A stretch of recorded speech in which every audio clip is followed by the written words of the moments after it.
book of Ruth. Back in the days when the judges were judging, at a time when there was a famine in the land, a certain man from Bethlehem went to live in the territory of Moab, he, his wife, and his 2 sons.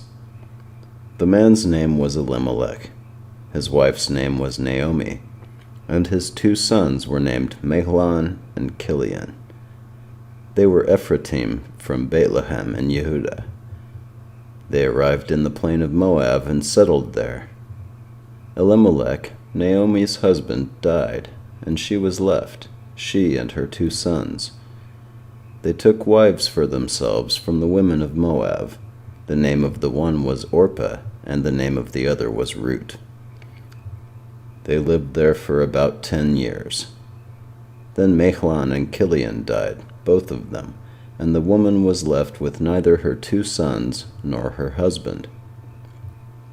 So she prepared to return with her daughters-in-law from the plain of Moab, for in the plain of Moab she had heard how Adonai had paid attention to his people by giving them food.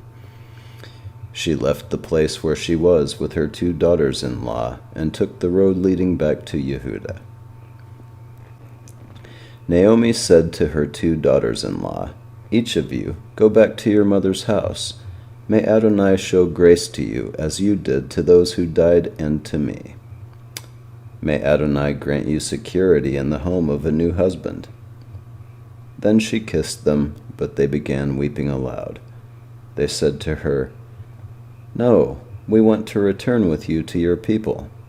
Naomi said, "Go back, my daughters. Why do you want to go with me? Do I still have sons in my womb who could become your husbands? Go back, my daughters. Go your way, for I am too old to have a husband. Even if I were to say, I still have hope. Even if I had a husband tonight and bore sons, would you wait for them until they grew up? Would you refuse to marry just for them? No, my daughters, on your behalf I feel very bitter that the hand of Adonai has gone out against me." Again they wept aloud. Then Orpah kissed her mother-in-law goodbye, but Ruth stuck with her. She said, "Look, your sister-in-law has gone back to her people and to her God. Go back after your sister-in-law." But Ruth said, "Don't press me to leave you and stop following you. For wherever you go, I will go, and wherever you stay, I will stay. Your people will be my people, and your God will be my God. Where you die, I will die, and there I will be buried. May Adonai bring terrible curses on me, and worse ones as well, if anything but death separates you and me." When Naomi saw that she was determined to go with her, she said no more to her. So the 2 of them went on until they came to Bethlehem. When they arrived in Bethlehem, the whole city was stirred with excitement over them. The women asked, "Can this be Naomi?" "Don't call me Naomi," she answered them. "Call me Mara, because Shaddai has made my life very bitter. I went out full, and Adonai has brought me back empty. Why call me Naomi? Adonai has testified against me. Shaddai has afflicted me." This is how Naomi returned with Ruth the woman from Moab, her daughter-in-law, accompanying her from the plain of Moab. They arrived in Bethlehem at the beginning of the barley harvest.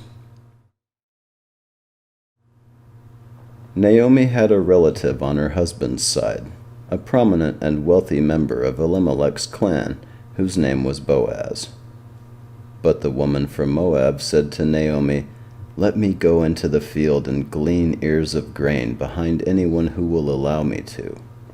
She answered her, "Go, my daughter." So she set out, arrived at the field, and gleaned behind the reapers. She happened to be in the part of the field that belonged to Boaz from Elimelech's clan, when Boaz arrived from Bethlehem. He said to the reapers, "Adonai be with you." And they answered him, Adonai bless you." Then Boaz asked his servant supervising the reapers, "Whose girl is this?" The servant supervising the reapers answered, "She's a girl from Moab who returned with Naomi from the plain of Moab. She said, 'Please let me glean and gather what falls from the sheaves behind the reapers.' So she went and has kept at it from morning until now, except for a little rest in the shelter." Boaz said to Ruth, "Did you hear that, my daughter? Don't go to glean in another field. Don't leave this place, but stick here with my working girls. Keep your eyes on whichever field the reapers are working in, and follow the girls. I've ordered the young men not to bother you. Whenever you get thirsty, go and drink from the water jars the young men have filled." She fell on her face, prostrating herself, and said to him, "Why are you showing me such favor? Why are you paying attention to me? After all, I'm only a foreigner." Boaz answered her, "I've heard the whole story, everything you've done for your mother-in-law since your husband died, including how you left your father and mother and the land you were born in to come to a people about whom you knew nothing beforehand. May Adonai reward you for what you've done. May you be rewarded in full by Adonai, the God of Israel, under whose wings you have come for refuge." She said, "My Lord, I hope I continue pleasing you. You have comforted and encouraged me, even though I'm not one of your servants." When mealtime came, Boaz said to her, "Come here, have something to eat, and dip your piece of bread in the oil and vinegar." She sat by the reapers, and they passed her some roasted grain. She ate till she was full, and she had some left over. When she got up to glean, Boaz ordered his young men, "Let her glean even among the sheaves themselves, without making her feel ashamed. In fact, pull some ears of grain out from the sheaves on purpose. Leave them for her to glean, and don't rebuke her." So she gleaned in the field until evening. When she beat out what she had gathered, it came to about a bushel of barley. She picked it up and went back to the city. Her mother-in-law saw what she had gleaned, and Ruth brought out and gave her what she had left over after eating her fill. Her mother-in-law asked her, "Where did you glean today? Where were you working? Blessed be the one who took such good care of you." She told her mother-in-law with whom she had been working. She said, "The name of the man with whom I was working today is Boaz." Naomi said to her daughter-in-law, "May he be blessed by Adonai, who has never stopped showing grace, neither to the living nor to the dead." Naomi also told her, "The man is closely related to us. He's one of our redeeming kinsmen." But the woman from Moab said, "Moreover, he even said to me, 'Stay close to my young men until they've finished my harvest.'" Naomi said to Ruth, her daughter-in-law, "It's good, my daughter, for you to keep going out with his girls, so that you won't encounter hostility in some other field." So she stayed close to Boaz's girls to glean, until the end of the barley and wheat harvests, and she lived with her mother-in-law. Naomi, her mother-in-law, said to her, "My daughter, I should be seeking security for you, so that things will go well with you. Now there's Boaz, our relative. You were with his girls. He's going to be winnowing barley tonight at the threshing floor. So bathe, anoint yourself, put on your good clothes, and go down to the threshing floor. But don't reveal your presence to the man until he's finished eating and drinking. Then, when he lies down, take note of where he's lying. Later, go in, uncover his feet, and lie down. He will tell you what to do." She responded, "I will do everything you tell me." She went down to the threshing floor and did everything as her mother-in-law had instructed her. After Boaz was through eating and drinking and was feeling good, he went to lie down at the end of the pile of grain. She stole in, uncovered his feet, and laid down.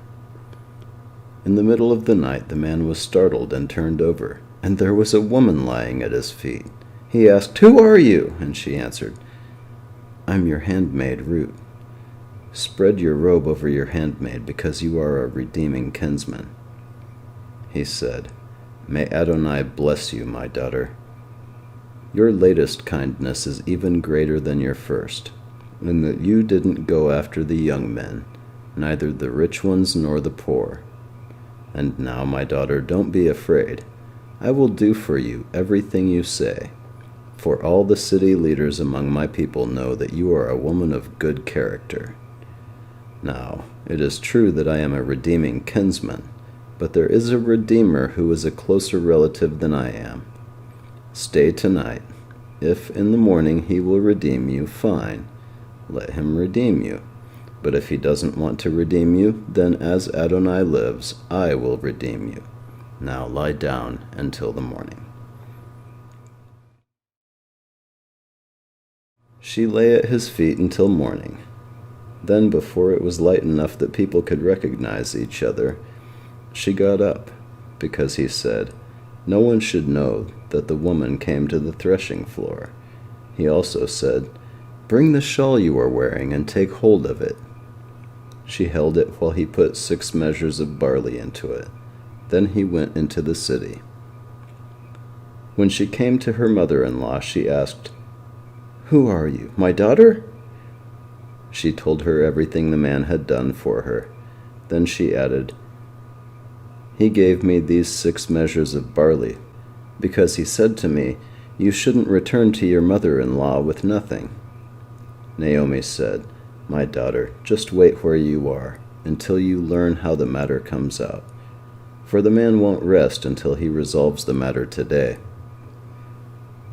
Meanwhile, Boaz had gone up to the gate and had sat down there, when the Redeemer of whom Boaz had spoken passed by. "Such and such," he said, "come over and sit down." So he came over and sat down. He took 10 of the city's leaders and said, "Sit down here," and they sat down. Then he said to the redeeming kinsman, "The parcel of land which used to belong to our relative Elimelech is being offered for sale by Naomi, who has returned from the plain of Moab. I thought I should tell you about it and say, buy it in the presence of the people sitting here, and in the presence of the leaders of my people. If you want to redeem it, redeem it. But if it is not redeemed, then tell me so that I can know, because there is no one else in line to redeem it, and I'm after you."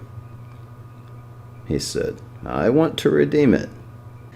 Then Boaz said, "The same day you buy the field from Naomi, you must also buy Ruth, the woman from Moab, the wife of the deceased, in order to raise up in the name of the deceased an heir for his property." The Redeemer said, "Then I can't redeem it for myself, because I might put my own inheritance at risk. You, take my right of redemption on yourself, because I can't redeem it." In the past, this is what was done in Israel to validate all transactions involving redemption and exchange. A man took off his shoe and gave it to the other party. This was the form of attestation in Israel. So the Redeemer said to Boaz, "Buy it for yourself," and took off his shoe. Boaz addressed the leaders and all the people. "You are witness today that I am purchasing from Naomi all that belonged to Elimelech, and all that belonged to Kilion and Mahlon. Also I am acquiring as my wife Ruth, the woman from Moab, the wife of Mahlon, in order to raise up in the name of the deceased an heir for his property, so that the name of the deceased will not be cut off from his kinsmen and from the gate of his place. You are witnesses today." All the people at the gate and the leaders said, "We are witnesses. May Adonai make the woman who has come into your house like Rachel and like Leah, who between them built up the house of Israel. Do worthy deeds in Ephrath. Become renowned in Bethlehem.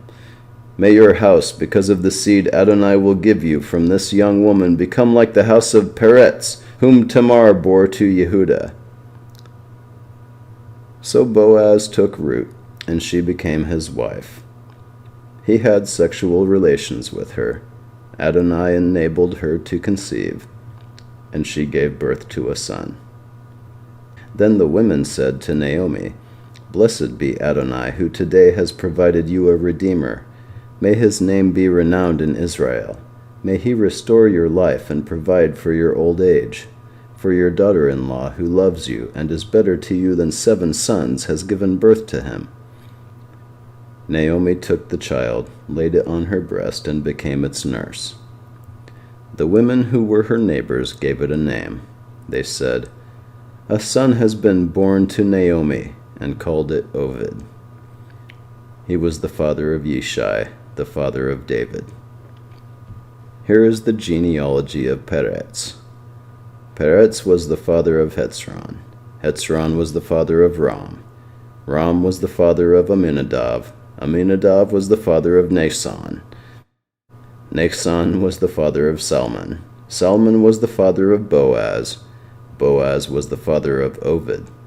Ovid was the father of Yishai, and Yishai was the father of David.